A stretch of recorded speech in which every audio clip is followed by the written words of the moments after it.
America, my name is Osei-Frimpong, and you're watching The Black Athenians, and I come to you every Friday from Broderick Flanagan's studio in Triangle Plaza in Athens, Georgia, and I try to do local politics in a way that actually makes sense for anywhere there's concentrated black poverty surrounded by a lot of white wealth, which is a lot of places in these United States. So it's called The Black Athenian, so I talk a lot about Athens, but it could also talk about Gainesville, could talk about Columbia, could talk about Richmond, could talk about, depending on who you talk to, St. Louis, Mobile, pretty much anywhere there's a concentration of poor black people.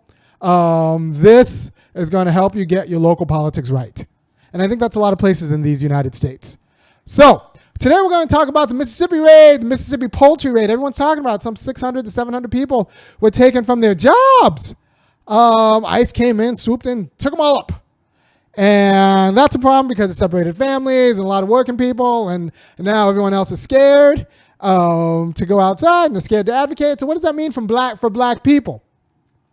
And look, man, I'm talking about this. If you want to talk about it from how white people think about this, you can go to the media. If you want to talk about how Latinos think about this raid, you can go to other aspects in the media. I'm talking to you about how black people see this situation, and it's going to be different.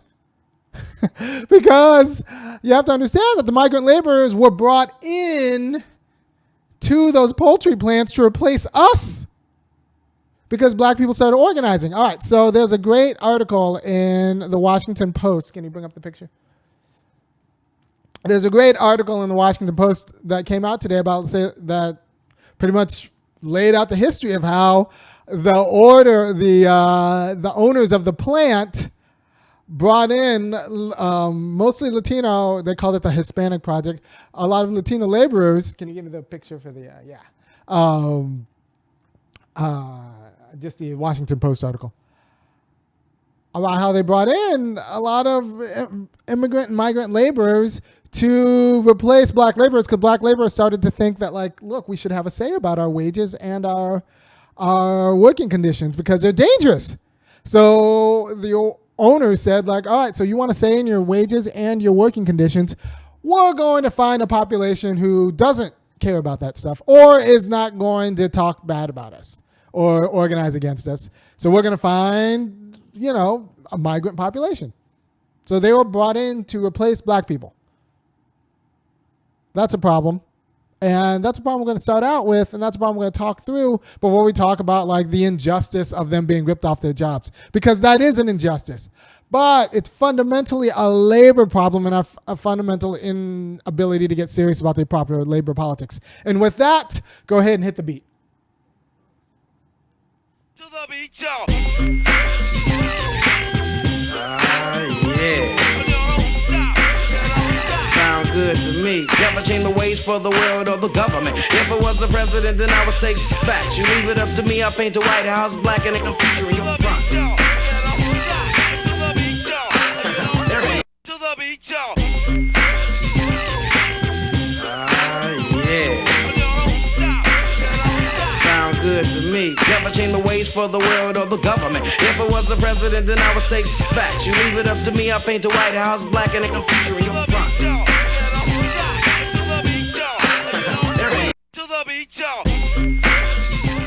All right, so we are back. First things first, I want 600, 700 people got arrested yesterday.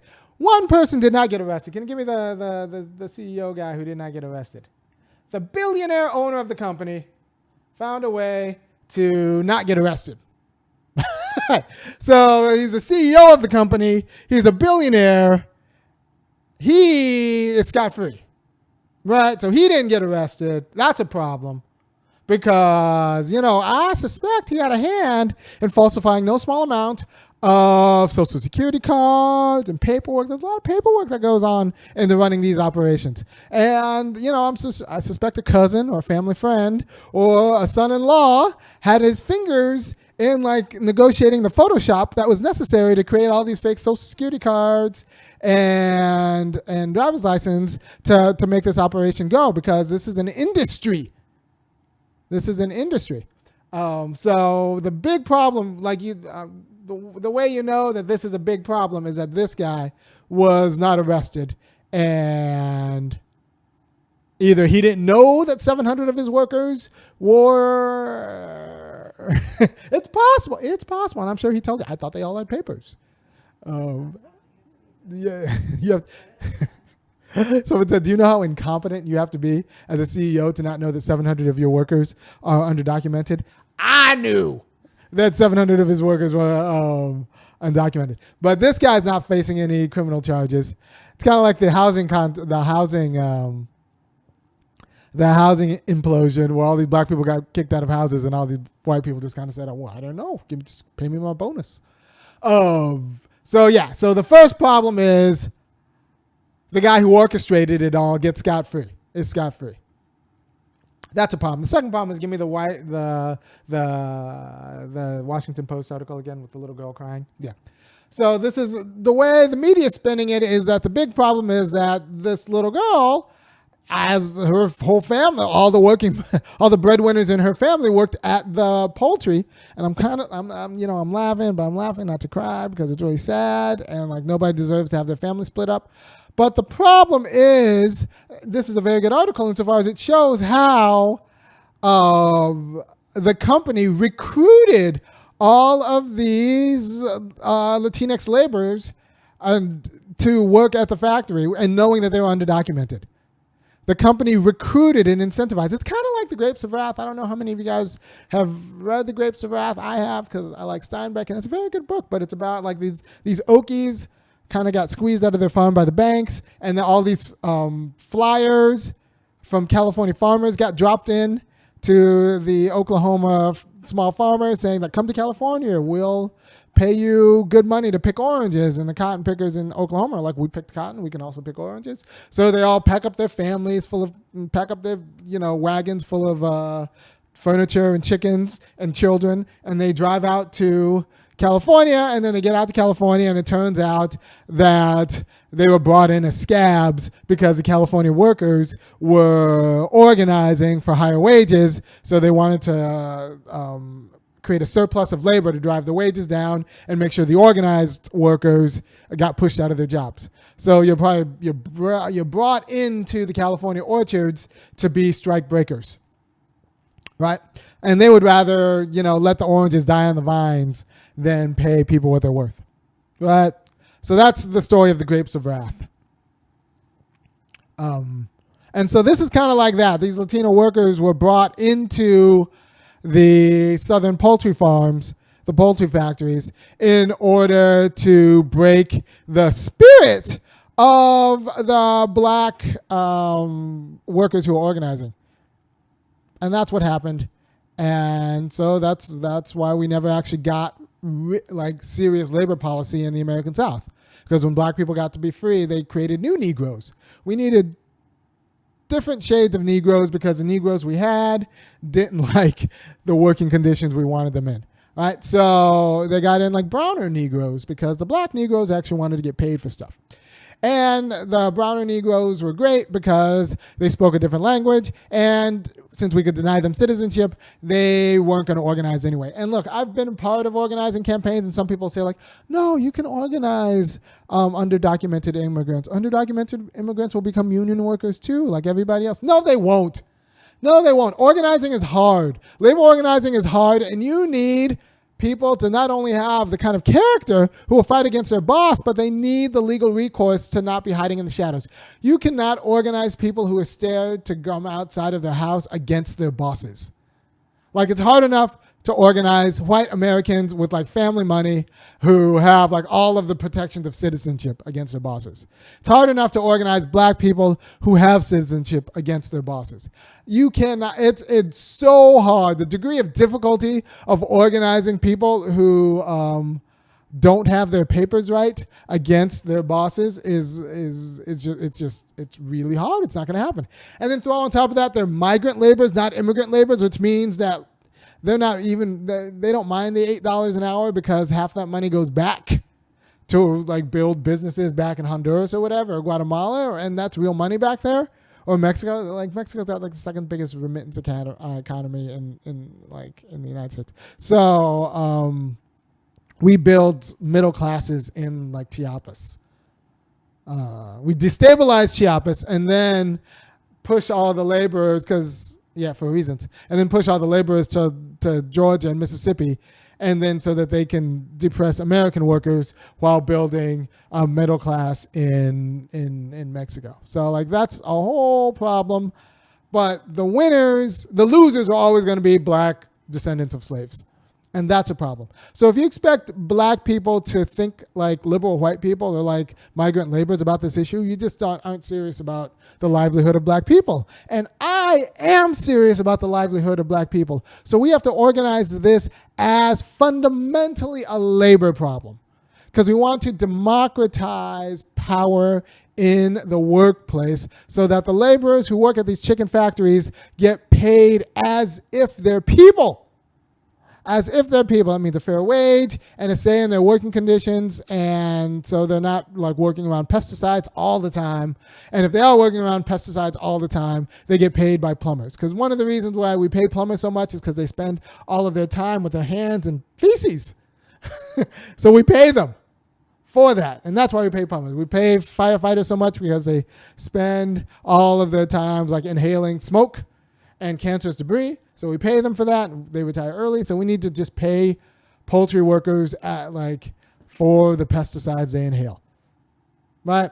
That's what we need. We need to pay them, and we need to go negotiate with them. And in order to have that billionaire CEO negotiate with the pesticide workers need to be unionized, and everyone in there needs to have like rights. Right? So anybody who wants to say like ICE is bad, we want to have these exploitative working conditions but no ICE, they're just as big of a problem as like the pro-ICE people.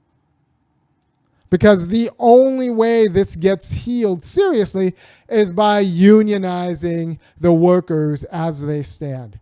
And the only way that union's going to have power is if the workers themselves have like all of the dignities of citizenships and all of the standing as citizenships.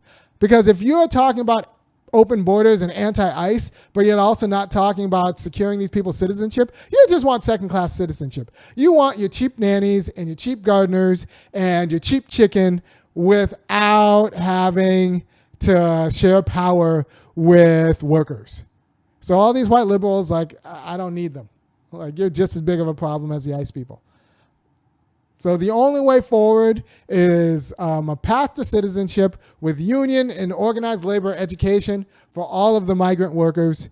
And like, honestly, like we need immigrant workers, not migrant workers, because I'm not sure about this half in and half out business. Because if you're half in and half out, you might not be good for black people who are all in. And you can say black people, you can go back to Ghana or Africa. Like my dad's from Ghana and I can't go back to Ghana. Because as soon as I get off the plane in Accra, Kumasi, they'll be like, you're American. We know you're from California, because I am from California. And my dad's from Ghana. Like, my mom's from South Carolina, my dad's from Ghana, but I'm from California. I'm American. And my people are from America, and I want all my people to get paid. And that means a lot of things. Honestly, that means black people in the South are working unionized jobs at least $20 an hour. And if we can't pay that, I want to tax the billionaires in order to give. We subsidize farm owners, but I'm willing to subsidize farm employees so that the farm owners only kick down $7 an hour for the factory workers, but then the taxes goes to subsidize the employees so that the employees get paid, $20 an hour. And I think that's we have farm subsidies. We just need to restructure the farm subsidies. And this could all be negotiated if we actually have a working class politics and we actually take paying workers seriously. Right, and it'll increase production in the American South, because these people who now get paid real money will spend their real money in creating industries inside businesses that are actually businesses in the rural town, and they'll do all this deferred maintenance, which means contractors in Jackson, Mississippi, and all this stuff will actually get money, because the deferred maintenance in the American South is hideous. Like, there's lead paint. There's lead pipes, there's hookworms, all like in residences of people who have jobs. They're just jobs that don't pay enough to pay the deferred maintenance. They're jobs that don't pay enough to pay the $12,000 it takes to fix your septic system or to fix your trailer. Right? So the answer to this is always going to be a better labor politics. And all of the people who just think about this as an ICE problem aren't serious about the problem. And black people know it's not just an ICE problem. Black people have a complicated view of ICE. We don't want to separate families. We don't want ICE, but we don't need migrant and immigrant laborers coming and depressing wages either. So we need to put pressure on the CEO. Give me the CEO's name. Guy's name is what? Joseph Gendes? Joseph Gendes. We need to put pressure on him in order for, we need to put pressure on him in order for him to pay his people. Take a pay cut. Pay your people. And that needs to come through. And I don't want it to come necessarily from the top down. I don't need necessarily political pressure. I'd rather empower the workers to organize themselves and negotiate themselves. And in order to empower them, you need to secure them. You need to secure their rights, both their citizenship rights and their labor rights, their employment rights. All right? I want to empower black people to be able to organize, to push Gendes into getting paid the $20 an hour and fair working conditions. Right, and we can do it by keeping, and we can do it and keep inflation down, depending on how we structure tax incentives. So your chicken doesn't have to be more expensive, but Gendes is going to have to take a pay cut. Like that's going to happen, right? Gendes is going to have to take a pay cut, and maybe might have to socialize some of the employee wages with taxpayers on with increased taxes on the billionaire class. Look, there's $96 trillion in private wealth in the United States. $96 trillion in private wealth. That's more money than we could tax some of that old money. We could have a wealth tax, not necessarily income tax, a wealth tax. Like all these baby boomers are going to die, and if the healthcare industry doesn't just suck all their money before they're out. All that money is going to go to their bratty kids. We can just tax that inheritance and take, if you get over a $5 million inheritance, we're going to take 90% of it, and that's going to be fine. Because if you can't make moves off of more than $5 million, you are incompetent. So we're going to tax all of that money, draft some of that money, just like we drafted bodies in World War II, and use it to pay the poultry workers who make us cheap chicken. And that way we can keep chicken prices down and keep production high in the United States. So who's to blame? Definitely Gendes, because you got to remember these companies that's good. These companies, their leadership are organized for shareholder profit, not like justice for the workers. So their leadership is going to get all of the migrant labor they can, and then every now and then smack them on the nose with an ICE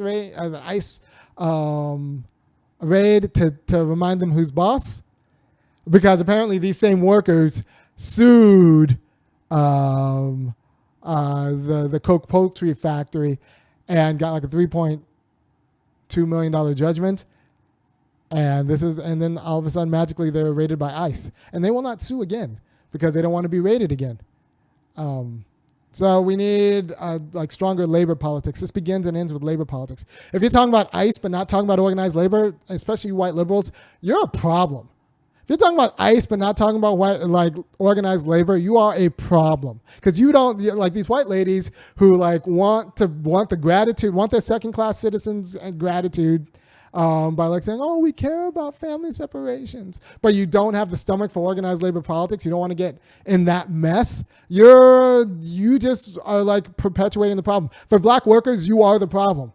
And you feel so nice, and you have your heart is so big, and you just have a heart for the migrant communities. No, if you're not securing them organized, if you're not about them getting organized labor rights, you just want it to go back to I don't know. Obama led some raids. I did an entire show. You can go on my YouTube channel and look under Disciples.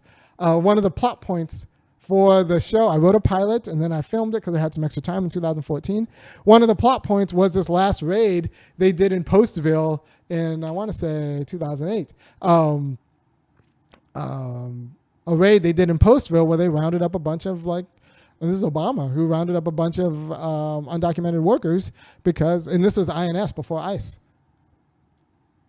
I think it was INS. Yeah.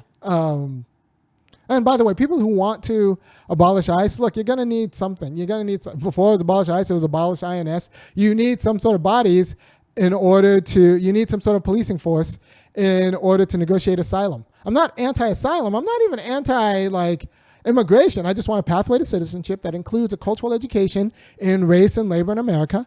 And I want to negotiate asylum. You can't have open borders because for a few reasons, right? This is America. And if you have open borders and all of American, either people are coming here who we don't want, causing trouble here, political prisoners and terrorists, and that means their home countries are going to come here with impunity. You'll have Mossad just kind of dropping in to Atlanta the way they dropped into Buenos Aires to get whoever they want. And instead of negotiated extradition, you'll have just foreign police operating on American soil with impunity because it's open borders, and that'll be a problem. Either they're operating here, or we will have to police the entire world in order to keep,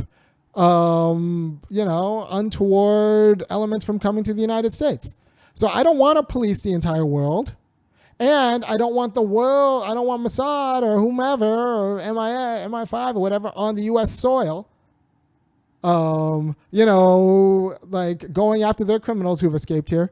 So in order to get that, I don't want, if you open the borders, that means if there's a Russian political prisoner, you get the KGB affiliate equivalent now,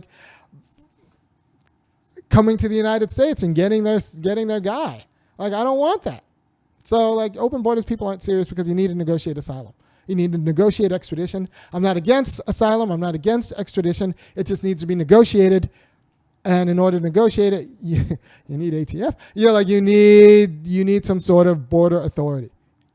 What it needs to be is reformed so that it's not necessarily a criminal enterprise, or it's not necessarily one at the behest of capital. It's a more appropriate one for the needs of our sovereignty. Plus, I want if we open our borders, that means the CIA gets very busy because it's got to put out fires everywhere in the United States before those fires come to the United States. This is kind of what happened with a little bit of this is what happened when we emancipated women from the household into society, which is great. I'm for women being emancipated from the household into society. But when you put that with white supremacy, it meant that we needed to create a police society that protected white women as if they were at home. So instead of just having the patriarch policing at home, we had the police force that now policed society. There's a woman, Gilman, who wrote a nice piece on this. Anyway, that policed society to protect white women, right? So now, if we have open borders, we need an American military that polices the entire world as the U.S. becomes the imperial center. All right, so I don't want that. I want everybody to police themselves. I want functional democracies and functional nation states. You can say, well, the borders are just artificial. Yeah, they're artificial in the same way that money is artificial. It doesn't mean that it doesn't matter. It doesn't mean that it's not an aspect of sovereignty and freedom. It means that it needs to be regulated. All right, so just because they're not natural, nothing that matters is natural.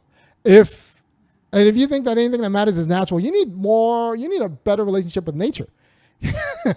Artificial, air conditioning isn't natural. But I like it, and it makes a lot of places habitable.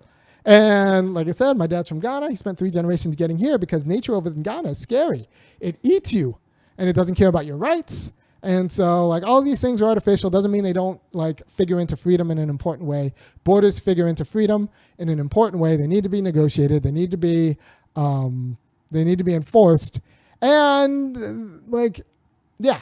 So we have responsibility over what happens in the United States. We can't have responsibility over what happens everywhere in the world. So we need to actually strengthen government. I'd like a Marshall Plan for Honduras and all these places. We need to strengthen government so that they can actually take care of business. And so people don't feel called to come to the United States, preferably. And also when they're here, they're not just exploiting. They're not used to exploit local stigmatized labor. So, to recap, ICE raid, incomplete.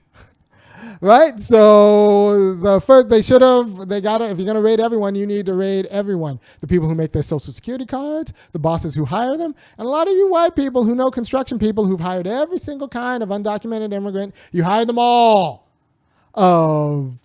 Like that whole system needs to get broken up. And these people need to be organized and unionized. And in order to unionize, they need to be able to stand up for themselves. And in order to stand up for themselves, they need all their papers right. So we need a speedy path to citizenship and organized labor. And this is all to kind of finish the work that Reconstruction never did. So yeah, if you're talking about immigration politics but not talking about labor politics, you are a problem for me. And honestly, you're probably white because black people don't make that mistake. Black people don't make that mistake. They know this is like, there are enough people whose grandparents worked in the poultry industry and whose parents worked in the poultry industry and then couldn't get jobs in the poultry industry themselves because like they don't speak Spanish and they're not willing to work for $8 an hour.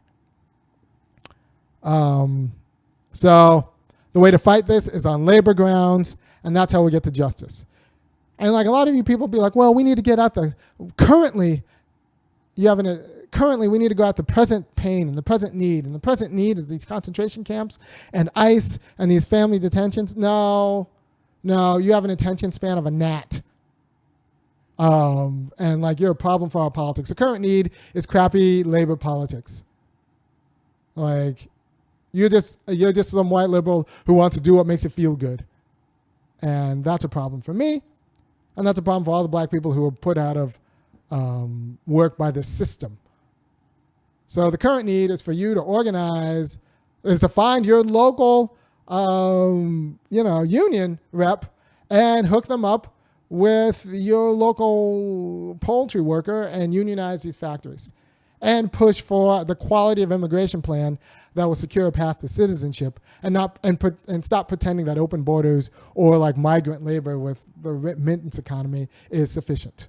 It's not sufficient. And it disproportionately hurts black people. And you can't be mad when black people, especially black men, vote for Trump just because like we'd rather like they're all white supremacists. Anybody who's not serious about getting black people a unionized job at $15 to $20 an hour minimum is just a white supremacist anyway. So that's where we are. And I hope this has been fruitful. And also, if you like anything I'm doing, you got to understand that there are two labor markets in the United States. The white supremacist labor market that's conservative, which isn't going to hire me. And then the white supremacist market that's liberal, and those women aren't going to hire me anyway. So I'm making myself darn near unemployable by giving you the quality of news that you need in order to make black communities whole. So I'm going to need you to go to The Funky Academic. If you appreciate anything I'm doing, go to thefunkyacademic.com and sign up for a membership for $5, $15, or $50 a month because I want to give you this show every week. And I want to do it, give you the quality of news that you're not going to hear on MSNBC or CNN. And I can only do that and pay rent and hopefully grow and maybe have a marketing budget if you kick down a little bit. So if you appreciate what I'm doing by making myself unemployable, and I do it for the culture. And when I say I do it for the culture, that's actually a technical term. Culture is what we have in order to learn how to use our freedom responsibly. So I do it to help people learn how to use their freedom responsibly.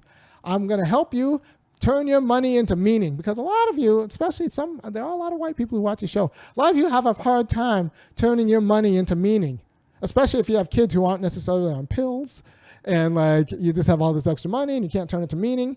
Let me help you turn your money into meaning by just giving it to me. And let me do this quality of news and put the arguments out there for the people. Also, share this around to all of your people. Share this on your Facebook group.